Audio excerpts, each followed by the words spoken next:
welcome to another episode, the next episode of Let's Not Argue with myself and Mr. Sean Hollywood Thomas, and let me bring him on into the situation.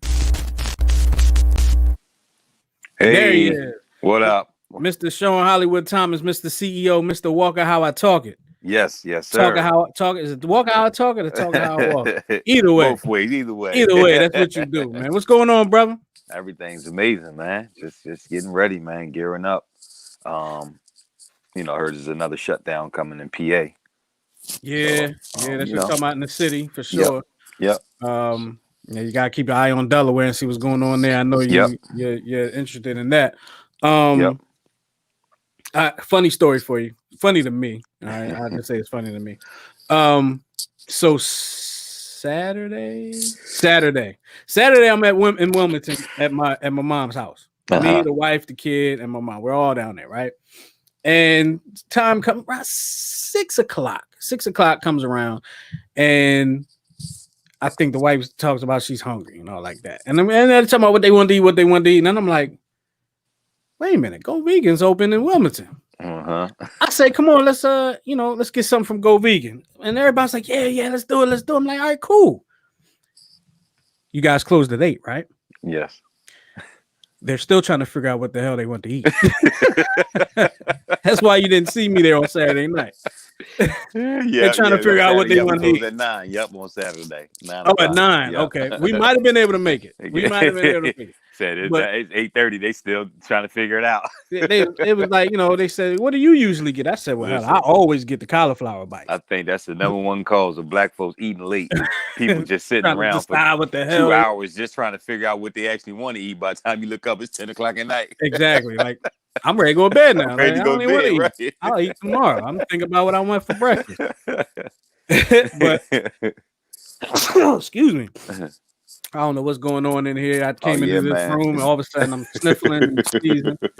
I think the wife set me up. But once again, like I said, welcome back to Let's Not Argue with myself, Mr. Sean Hollywood Thomas, CEO, owner of Go Vegan Philly, Wilmington, Delaware, 607 Lincoln Street. Yes. Wilmington, Delaware. Go check it out. It'll definitely be worth it. So, as I like to do with all my shows, I always like to say, how have you been? It's been a week, so how have you been, brother? How's the week been? The week's been amazing. Nothing short of amazing, man. It's been great. Absolutely. Yes, sir. So, it's been an interesting week for many different reasons. We at times we talk political on this show. We always talk social on this show. Social and politicals have been having a good week, I guess you could say.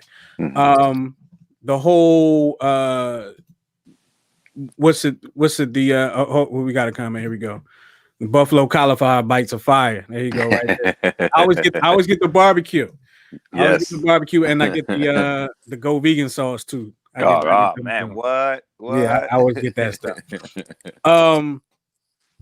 What was about this? What was I saying? I lost my train of thought. Now I'm thinking about the damn cauliflower. It's been a good week for social and political, I think you were saying. Been a good week for social and political. Donald Trump still has not conceded the race.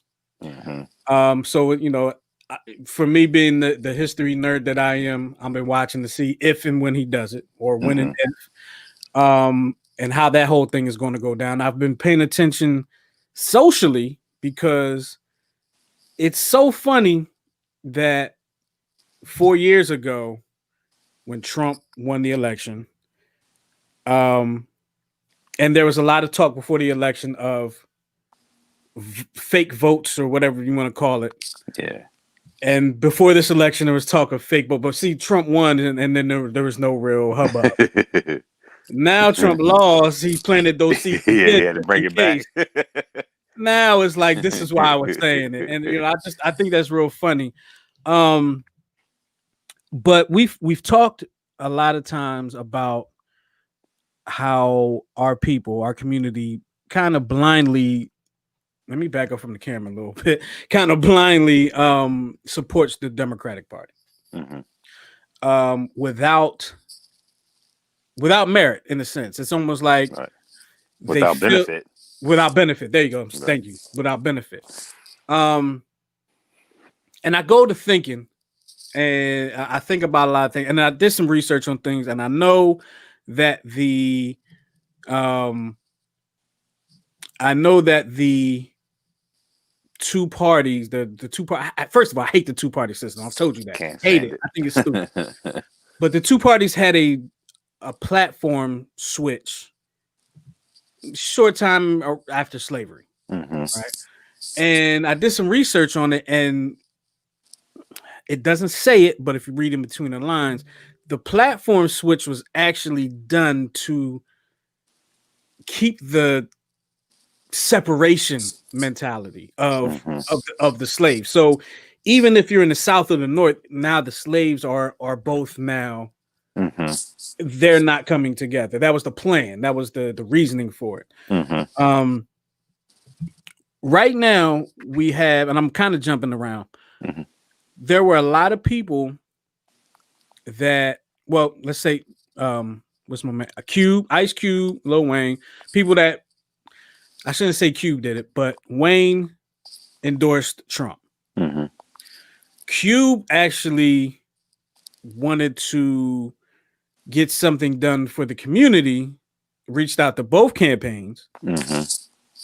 The Trump campaign's only one that really reached back to listen. And Cube caught a lot of flack over that. A lot of flack over that. And to me, it was unwarranted. It was unfair. Can Cube? Well, we know Cube will come because we're like the most forgiving community in the world. We know Cube will come back from it. Steve Harvey came back from it. Whoever else came back from it. Will Cube really want to, like, if you, let's say you stand on your own. Yeah. You want to do things for the community. If the community, in a sense, turn their back on you, put yourself in your Cube shoes if you can. What does that do to you psychologically, and what does that do to your push? It's like, all right, I want to do this for my people, but my people don't like what I'm doing. Yeah, well, they gave Malcolm X crazy talk, Martin Luther King crazy talk. Believe it or not, all black people didn't like them. That's true. You know what I'm saying? They didn't like what they were talking about or like what they were doing. And let me stop you real quick. There was some separation there too. Yeah. There was the Martin followers. There was the Malcolm followers. Yeah. And there was some that just did, you know what I'm saying? But I'll let you continue. Yeah, Cube is going to continue to do what he's been doing, you know what I'm saying? Which is, he's in the entertainment field. So, he'll have movies, shows, he employed a lot of black folks for a lot, all of his projects. He's got the basketball league. So, Cube is just going to do what Cube been doing. I think he put a pause on what he was doing personally to try to do something for the collective. Right. And what I'm saying? We know, and hopefully, I hope his basketball league comes back. We know COVID put a halt to that this past summer. I enjoy it. It's interesting to see. I hope he comes back with it because I know him and LL actually came together to, I don't know if they tried to buy a network or tried to put a network together, sports network together. But I hope that can happen. I hope that can progress. I hope that can manifest. Why did Cube catch flack for it, though? In your opinion? I mean, it's simple because, black folks have been trained that the color blue is their color. As long you mean talking about the political. Yeah. You know what I'm saying? Okay. That the donkey is their mascot. Yeah, I don't like that. That's your team. So if anybody, and it takes a lot of balls to step to these people and ask for something. So he should be applauded because it takes a whole lot of courage. One to step to these people, and two to know that your people are going to have a problem with you stepping to these people, and you do it anyway. But that's the problem with the people right now, because he stepped to both of them. Yeah, he stepped to both. He didn't just step to. He went to both, and color blue didn't acknowledge him at all, and he did not endorse either one. Yeah, he just saying, here's a plan, and whoever want to pick it up and run with it, then that's who we gonna go with. We're not pledging allegiance to any party. It's just, here's what we need, and whoever can deliver. Right. Now, so what he's saying is Trump party seem more interested and what he was bringing forth. Now, this is what I want to bring to you. All right. I've been thinking about this for a while, but I haven't been able to talk to anybody about it. That's why you're here right now. So I can talk to you about this one. Let's go.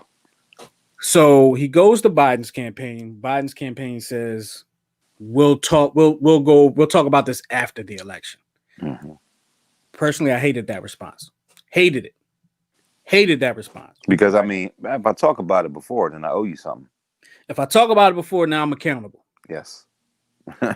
Now, that doesn't mean that he going forward that he won't do things, but he had an opportunity to show. Okay, let me listen to this. Now, for whatever reason, maybe he didn't think that Ice Cube was the person to talk to. I don't know. Who is the person to talk to? We don't know. There's many people you can talk to. You can talk to me. I don't have all the answers, but you understand what I'm saying. Trump, when Trump's campaign wants to discuss it, part of me was like, okay, that's a good thing. Part of me is like, it's election season. He's going to do what it takes to get votes. Because personally, I didn't believe, and I don't know if I even would have believed that Biden did it, but personally, I don't believe that he was really all that interested. I feel like he probably said, all right, give him a call back, see what he's talking about. Let the world know that we talked to him. Right. So I didn't trust that either. But at the same time, let me get this out real quick, but don't forget your thought. Yeah. My question to you is, and you answer the question as well from your own point of view. Do we not trust anybody, even if they claim they want to help us? Are we just not trusting of anybody even not just politicians? I mean, you can go up, somebody walk up to you in the streets like, hey, brother, look, I can help you out with this, that, and the third. And you might be like, nah, don't worry. I got it, bro. Thanks, though.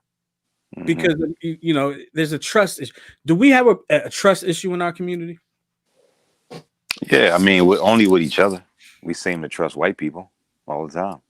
You got to trust. Biden got your vote, so you trusted somebody that didn't even promise you anything, didn't even put your name on the table.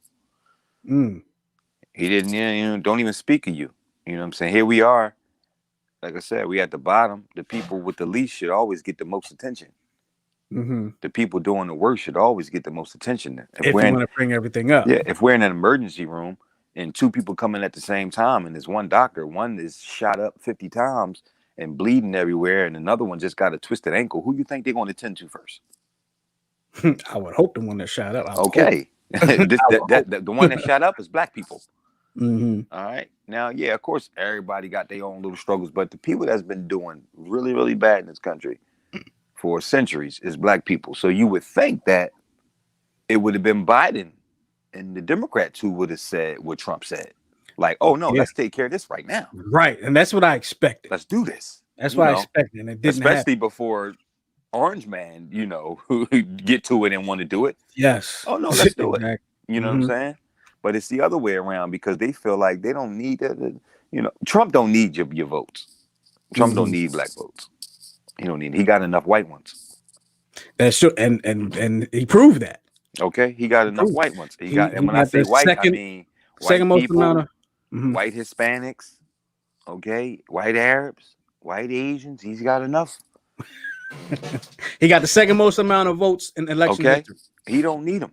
So it's not like he's pandering to you anyway and nothing. He don't need to. He don't need to. You know what I'm saying? It's the Democrats that do all of that stuff. You know what I'm saying? Right. So like we said, it ain't about being perfect people. You know what I'm saying? Or trying to, get all of this love from everybody. It's just like, look, this is a game. We playing a game. Who's ever willing to give us the most, then let's talk. Let's talk business. We got to look at it like 45 million black people, or however many million it is, 13%. That's an investment. We got $45 million we want to invest in your campaign, which is votes. And you can get these if we can get this. It's what they call quid pro quo. Right. Something for something. Right.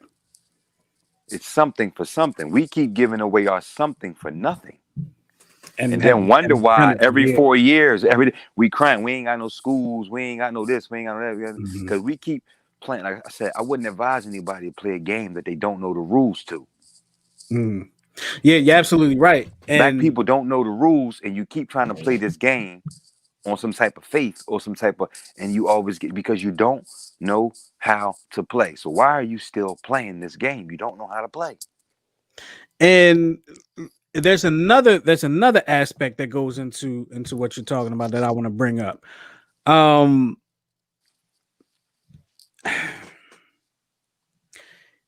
me put up this comment because this is interesting. Tara says, I don't think Ice Cube read his own plan. I don't think, maybe he didn't, because I think he got it from Dr. Claude Anderson, if I'm not mistaken.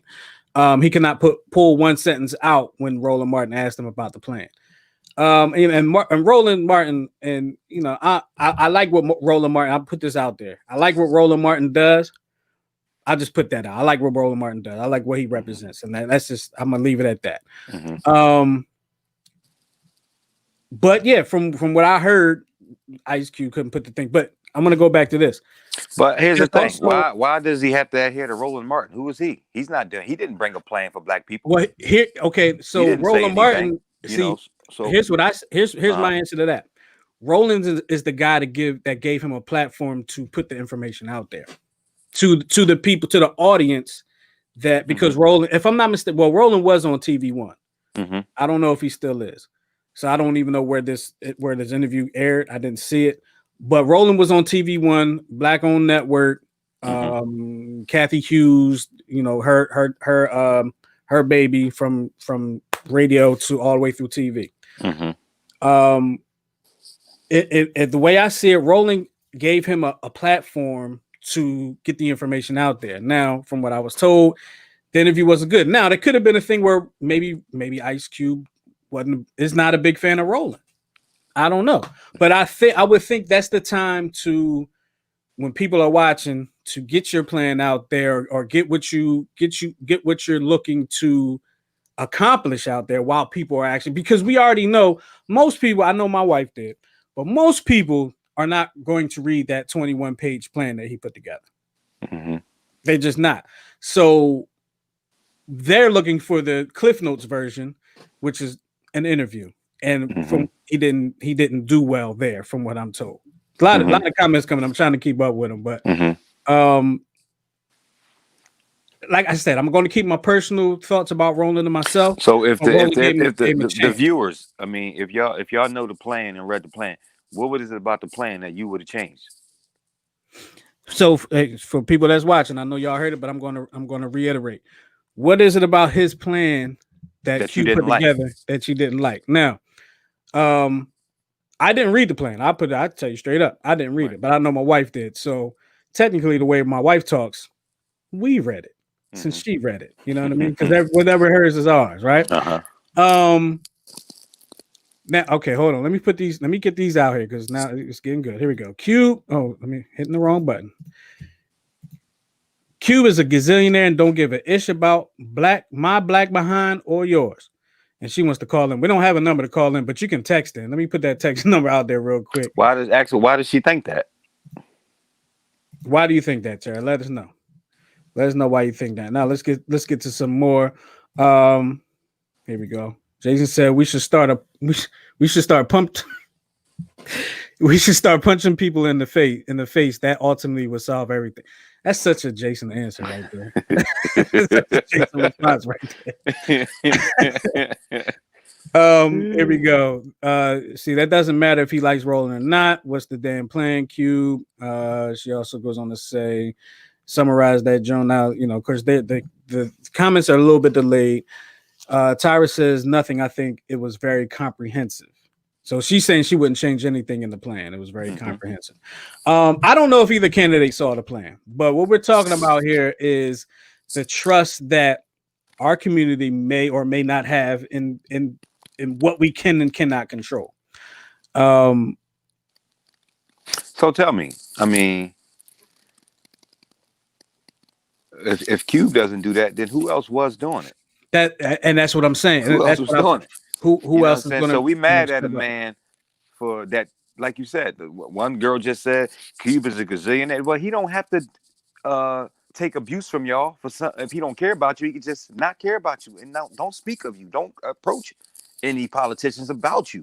But he did. So if he gazillionaire and he cool like every other gazillionaire that don't speak about black people, he could have just did what they were doing and just act like you don't exist. But instead, he put himself out there. Himself out there only to get hung by his own people. Because white people ain't hanging, his own people. Again, the Jesus story. My people do this to me more than anybody else. And that's the problem why you get sellouts. This is how a sellout is born. If I'm a black child right now and I watch how y'all did Ice Cube and I watch how y'all did Malcolm X and I watch how y'all did Martin Luther King, why in the hell would I want to go outside and be anything like them? Why? If I'm a black child right now, because you don't talk about Malcolm X, you don't do crap for him, your children don't know him, your children don't know when he was born, when he died, what he did, nothing. You'd rather take your children to Disneyland to see a rat before you go to Martin Luther King gravesite. To see the rat. You see a rat that you wasn't invited to see that rat in Orlando until he died. But did you know that? Before that, your ass was banned from seeing a rat. Yeah, we couldn't always go. Okay, but that's what I'm saying. Now, whenever somebody black, especially black man, jump out here, because I tell you what, I'm tell you like this, and you could take it how you want to take it or leave it. If it was Jane Elliott or one of them that stepped up like Cube, that's the old white lady. Old white, okay, gotcha. Okay, Negroes would be praising her like, okay, and you know it and I know it. Okay, it'd be like, oh, you see, okay, but because it was Cube, because it was a black man, a black person, it's like, oh, let's just dump him on his head. Why you dump him on his head? For trying. He's tried something that hasn't been tried before. That's what a radical is. That's all radical means. Radical means I'm down to have a new solution to fix an old problem. This is an old problem. And guess what? You ain't got a lot of time to solve this problem. You don't have a lot of time to solve this problem. It's about to be a wrap for black people. You're getting buried. 4 things that bury you: integration, immigration, globalization, and technology. Most black people work in a low-skill place or position, which means you could be replaced by kiosk or robot, or the job just goes away. Right now, 50% of the African Americans, black people, whatever you want to be called, that live in New York, they all work in fast food, which means at any given moment, 50% of black people living in New York can have no job. And let me piggyback on that. There is what town is that? Ardmore, I think. I went to a McDonald's in Ardmore one day last year. I go in there with my daughter, right? I go in there and I go to the counter and they just looking at me like I'm crazy. And I'm like, and I'm looking at them like they crazy. Like, all right, somebody, because I'm gonna leave. Y'all not gonna take my order, I'm gonna leave, right? So she points behind me. And I'm like, is she telling me to leave? Like, I'm starting to get a bit of an attitude now, right? She points behind me and I'm like, what the hell? And I turn around and it's a kiosk there. And I got to order the food on the kiosk. And I'm like, so as we go in, because I don't like McDonald's personally. I'm not a McDonald's either. But, kids like McDonald's. So she likes McDonald's. I'm like, look, what do you want? Get your order ready because you're gonna order the food. So I'm getting her all prepared to order the food, and then all of a sudden I got to get on this kiosk and figure it out. See? And there was 2 kiosks in there. They weren't taking orders at the register, and I'm just like, why are they even here? They're here to let me know how to work the kiosk, because once everybody knows, they're gone. Did you see the new Amazon Whole Foods market? Amazon Fresh? Because I've seen a lot of different things. So let me tell you what I saw, and you let me know. Okay. If I know you can order food off Amazon from Whole Foods and have it delivered. What I've seen some stuff about, you can go into an Amazon store, you don't have to pay anything, whatever the case may be. You don't have to pay, like you get what you get, and somehow they scanned it and you're charged. Is that what you're talking about? I can't hear you. I don't know what happened. I can't hear you. Take your time with that. We got a couple. Hold on, we got a couple comments here while you get yourself together. Tara said, "Don't lump all black folks together. Just because you're my color doesn't mean you're my kind." Oh, we definitely know that. Excuse me. Thomas says, "What you're saying about the job situation of black people is true, but how much responsibility do they hold for their own situation?" Can you hear me? Got me. All right. So tell me what the Amazon, what you were talking about. What is it? Well, the Amazon thing is now, like when you go in the supermarket or a big store, there's people to help you, like, tell you where things is in the aisle. Oh, I need to find this, I need to find that. You don't have to do that anymore. The shopping cart tells you where everything is. Wait a minute, whoa. The shopping cart that you pick up and push through the store, you ask the shopping cart. And the shopping cart tells you where everything is. Wow. No, I did not see or hear about that one. That's a new one to me. Is that here in this area in Philly? The first launch store, I believe, was in California. Okay. I want to say Woodland Hills, something like that. Woodburn Hills, something like that. I've seen the robot walking around or rolling around a Giant. I've seen that in different Giant supermarkets in the area. But you can't talk to it. I don't even know what it's there for. I think it's there to make kids look at it and stand still for a minute. But this is how they test things out. It's just you're testing it out. Right. So, all right. So I can go into a Whole Foods and I'll just talk to my cart. And that's it. You no longer have to talk to a person or people. Human interaction is just you talk to the cart, and the cart will tell you where everything is. Wow. Yep. Interesting stuff. Well, you know what? Here's what I'm gonna say to that. They need that at Walmart. Yeah. Because them people at Walmart don't know where anything is anyway. But now, see, I had different experience with Walmart because, I go, man, they know as big as that store is, man, they know where everything is. It depends on who you ask. If you ask people that are working overnight, as big as this store is, I will forget what some stuff is. But they never fail me. They know where. And they tell you the shelf, everything, bottom, left, middle, 10 rows down. Like, if you go to Walmart first thing in the morning, if you go to Walmart first thing in the morning, you catch the people that was working overnight that stock the shelf. They know where everything is. If you go like 4:00 in the afternoon, it might be the end of the shift for the first shift. They're like, look, you gotta find that on your. It's over there, aisle 13. Aisle 13 be like baby dolls. You were looking for like towels or something like. Right. That's just what happened. So. But these issues, man, are collective issues. Mm-hmm. You know what I'm saying? Laws, bills, and things like that may be passed by individuals, but those laws and bills and rights are guarded by the collective. Mm-hmm. They are guarded by the collective. You know what I'm saying? So for all these years we had, Martin Luther King. Who's the white Martin Luther King? Who's the white one? I couldn't tell you. Okay, who do they talk to when they want to talk to the Jews about what they owe them? Who's the guy? Who's the person? Who you talk to when you talk about the Italians? Who's the Asian point man? Who's the Chinese point man? Who's the Japanese point man? When you talk about Hispanics? The question is like, who's fighting for those communities? Who's that person. All right. And we don't have that either. You don't have that. They have an Asian and Hispanic coalition. Why nobody ever decided to coalition up with you, black people? Where's the Hispanic and black one? Where's the Asian and black one? Where's the Arab and black? When you're at the bottom of something, nobody want to be with nobody at the bottom. You in the ditch. The issues are vertical. All the issues are vertical, but we keep thinking do this horizontal thing, and somehow we get out of this ditch. Mm-hmm. You're not gonna get out of it working horizontal. You have to work vertical. You know what I'm saying? You got to deal with vertical issues, and I'm not gonna deal with horizontal issues with religion and all of this stuff and gender and all of this stuff. No, the issues are horizontal. You know what I'm saying? And we have to play the games the way they're supposed to be played. If you're talking about politics, guess what dictates politics? The money. Oh, for sure. Politics don't dictate where the money goes. The money dictates what the politics does. Mm-hmm. All times, no matter how you feel about it or what you think about it. So if you haven't bought anybody, how you expect them to work for you? Because everybody's being bought in a sense.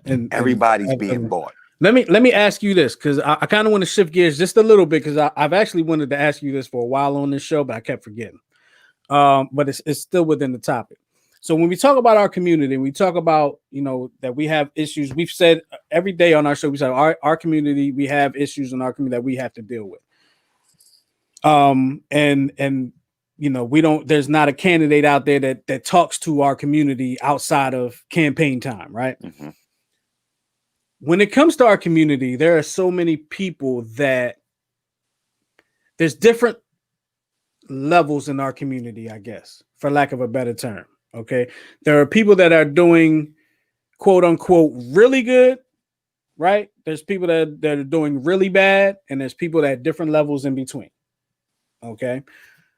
The people at the top, their needs are not the same as the people at the bottom's needs. So my thought has always been, how can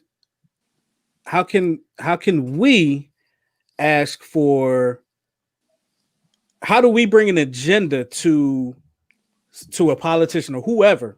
How do we bring an agenda up when there are so many different types of needs depending on where you are in your life?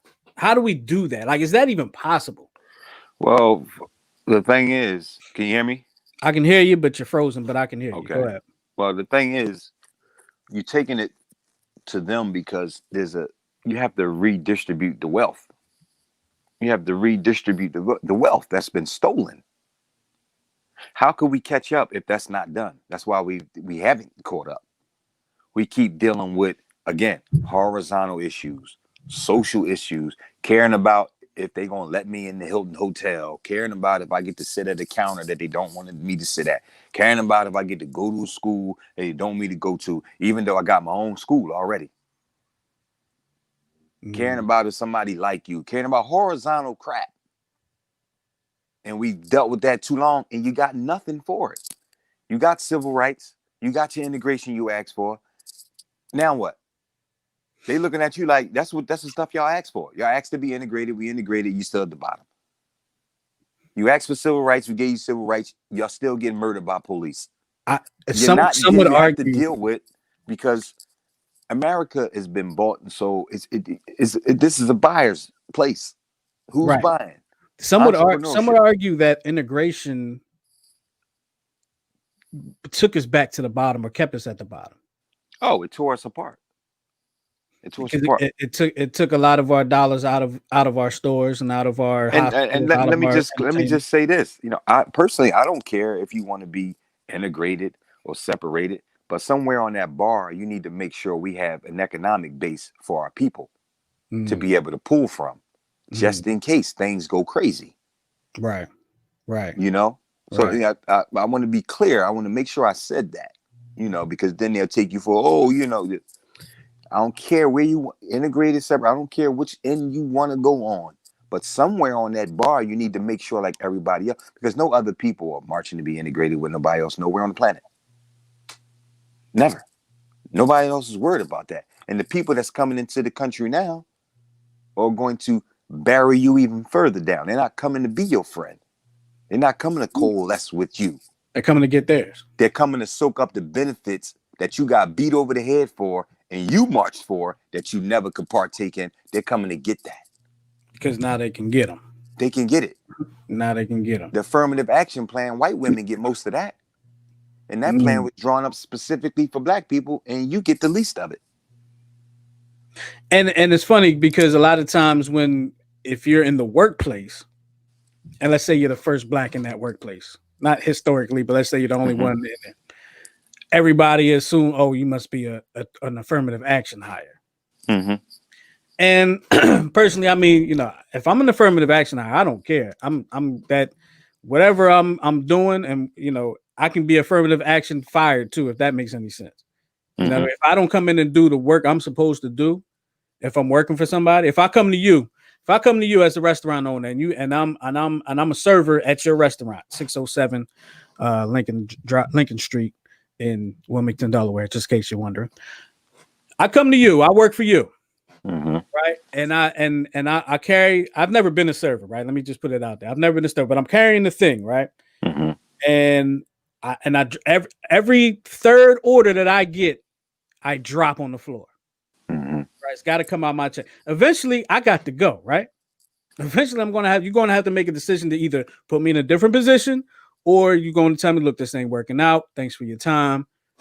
We gotta go our separate ways. We gotta separate. Mm-hmm. I'm so mad that I lost my train of thought there.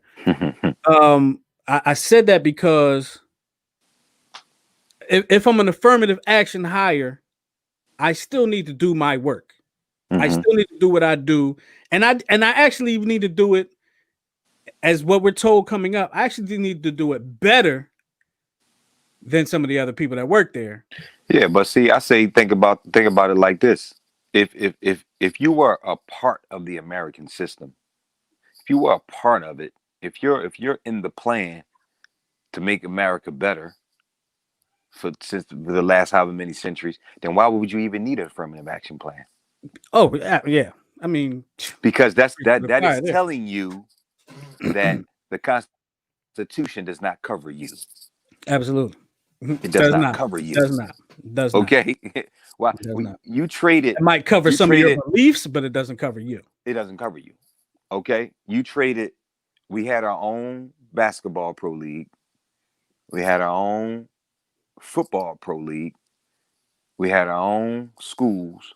We had baseball. Our own hotels. Our own baseball league. Our own busing system, which was over 600, 700, 800 buses we had, not just no 2 or 3 or 5 buses. Right. And it was the first busing system in America. We traded all of that in to integrate with some folk that didn't give a damn about you. We collapsed our own systems on our own to sit on the front of their bus when you had your own bus. Mm-hmm. Why would I care about being on the front or the back of the bus when whatever corner the bus pulls up to, we all got there at the same time? We all got there at the same time. Now, why are you talking about that, right? I'm going to ask you a question, right? And most people I ask this question, they get it wrong. And I'm hoping you get it wrong because then I look a little smarter for asking you this question. But if you get it right, you know what I mean? It's going to be different. But okay. The first black professional baseball player, Major League Baseball player, was who? I'm not good at sports questions. They tell us. Okay. Who were you told? They tell us Jackie Robinson. Right, Jackie Robinson. Mm-hmm. But that's not correct. Okay. All right. The first black professional baseball player was Moses Fleetwood Walker. Okay, that sounds familiar. For the people that don't know, look it up. It was in the 1800s. That was before. Check this out, because I didn't know this. Now think about this though. After Fleetwood and after you're about to say what I was about to say. Go ahead. No, you go. Go ahead. No, you go. So after Fleetwood was done, right? I don't know how good he was, but after Fleetwood was done, they said no more black folks allowed in this league. So Jackie Robinson wasn't the first. When they say Jackie Robinson broke the color barrier, and that's Moses, right? Moses Fleetwood. Well, Jackie Robinson did break the color barrier. Mm-hmm. What they tell us was he was the first black person to play professional baseball in the major leagues. That's not true. Mm-hmm. Moses Fleetwood was the first to play. Jackie Robinson broke the color barrier because after Moses, that's when they started letting blacks in. After Moses was when they said no. Oh yeah, okay. That's when they stopped letting blacks in. That's when the color barrier was put into place. And Jack Robinson broke that color barrier. So I'm glad you didn't know that. So that's telling me that Moses was really, really good. I'm hoping he was really good. He was good enough to play. I'm almost positive that he was good. Because if he was bad, they would have loved to keep him around and make him look bad. Absolutely. Trust me on that. Trust me. But you had something. Think about us mentally where we are. That you got your own Major League Baseball league, and because they take one black from that league and put him in the white league, all the black people stopped going to watch the black teams play and collapsed our own league. It's because they wanted to go to the white ball field. Let me tell you something I just found out to be true 2 weeks ago. All right. There's you know, my friend Ryan, R. Hunter, comes to your restaurant. His uncle is a Major League Baseball. He's probably gonna hate that I say this, but his great uncle is a Major League Baseball Hall of Famer. Played in the league, played in the Negro leagues as well. Actually played in the team that played on the team that played in Yaden and Darby.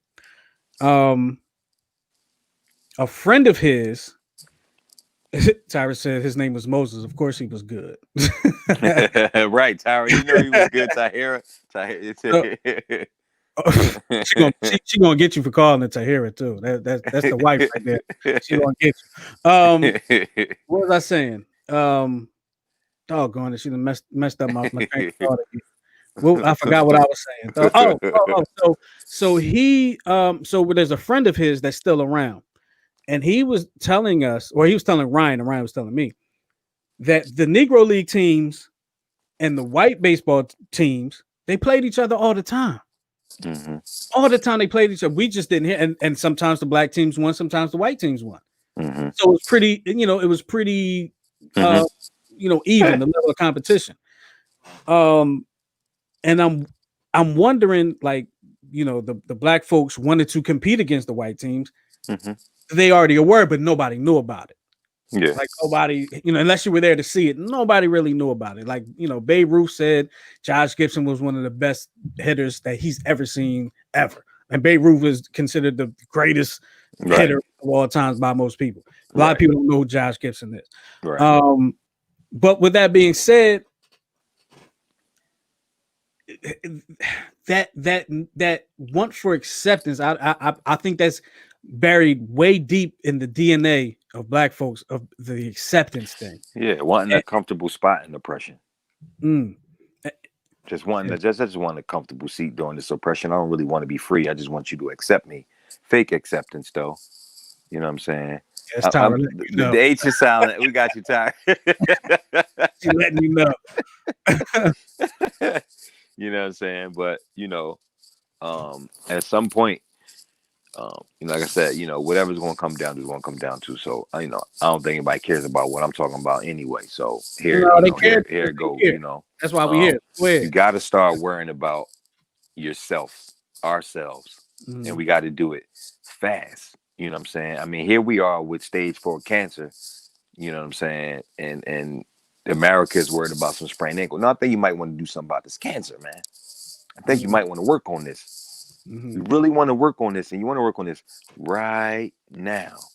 We don't have no time to waste. Our children are going to live their lives as beggars or criminals because you can't pass down no job. Whatever job you're doing, you can't pass it on to your seeds. No, you cannot. When you go, they fill your spot with somebody else. Ruth Bader Ginsburg, prime example. Okay?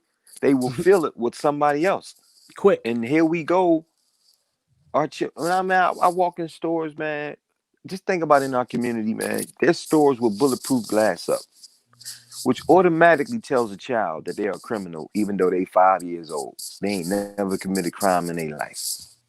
They 8 years old, they 10 years old. They ain't never done nothing wrong ever in their lives. But they gotta walk into this dirty place to get damn Skittles, some Starburst, or whatever they trying to go get. But they gotta look at this glass that automatically sets in your mind that there's something wrong with you and there's not something wrong with them. Because you can't put that up in nobody else's neighborhood. So let's not sit here and talk as if everybody not doing for self. Because I come from Philadelphia and there's a place called Chinatown. Yes, it is. Where's Blacktown? Yeah. There's a place called Chinatown, and it ain't nothing but Chinese writing, Chinese employers, Chinese employees. They got a bank. They ain't got to talk to nobody that look like me. They got their own town within a city, a place that you built. Like people, you built it. You were here first. You helped build everything, all of the systems, all of the buildings. If it wasn't for a black man, you wouldn't be able to go no higher than 4 floors because he invented the elevator. But here you go, the original people. You were here first, and you are last. You want to argue or you want to fuss at Ice Cube like he the problem. He was trying to fix it. no matter what you think about it, or if he could elaborate on it, but at least he said black. There's politicians that won't even say black because that's what political correctness means. Politically correct was brought in to correct and move out anything black. Mm-hmm. If you start to talk about black, they'll start to talk about gender stuff. You start to talk about black, they start to talk about LGBTQ. You start to talk about black, they start to talk about Hispanic. Because politically correct means you better not speak about black people, you better not help them. Everybody's maintain your spot, which is at the bottom. And that's where you're gonna be until you fix the problems. And we gotta fix go straight at it and stop trying to go. You have to fix it. And if you're gonna go at the politicians, know why you're going at, know what you want, why you want it, how fast you want it. You know, that's the game. It's like it's like prostitution. You know, you go outside, somebody go out tonight and go buy a prostitute, they gonna get the benefits of the dude who drove me down ain't gonna get no benefits. You know what I'm saying? I was wondering where he's going with that. You just gotta wait in the car. Going with that. Okay. All right, I got you. So look, I want to close it out. I want to close this out because you know there's a lot of, and you're breaking up. I think you might be talking right now, but you can't hear me. Let me see. You still there? Yeah, he's breaking up. He's gone. So look, we're gonna end this right here. We're gonna go ahead and shut this down real quick. I want to thank y'all for joining us for Let's Not Argue here on New Twist Radio on the YouTube channel. Of course, you can check us out every day here on the YouTube channel. All our shows are here, broadcasted right here on the YouTube channel. You can check us out on the .com. That's newtwistradio.com. You can check out all our podcasts on that station as well. You got 6 o'clock p.m. You got the Tempo podcast. 7 o'clock p.m. You got the 10-7 show. 8 o'clock p.m. 44 Lifestyle. 9 o'clock p.m. we will be saving that slot for Let's Not Argue, so you can go back and check that out. All right. Now for Mr. Sean Thomas, CEO, founder, and owner of Go Vegan Philly, 607 Lincoln Street in Wilmington, Delaware. Definitely check that out. The food is good. I don't endorse people for free, but the food is very good. Definitely go ahead and check them out there. And until next time, until next Monday, just hang out with us, chill with us. But one thing's for sure, please, please, please, please, I beg you, let's not argue.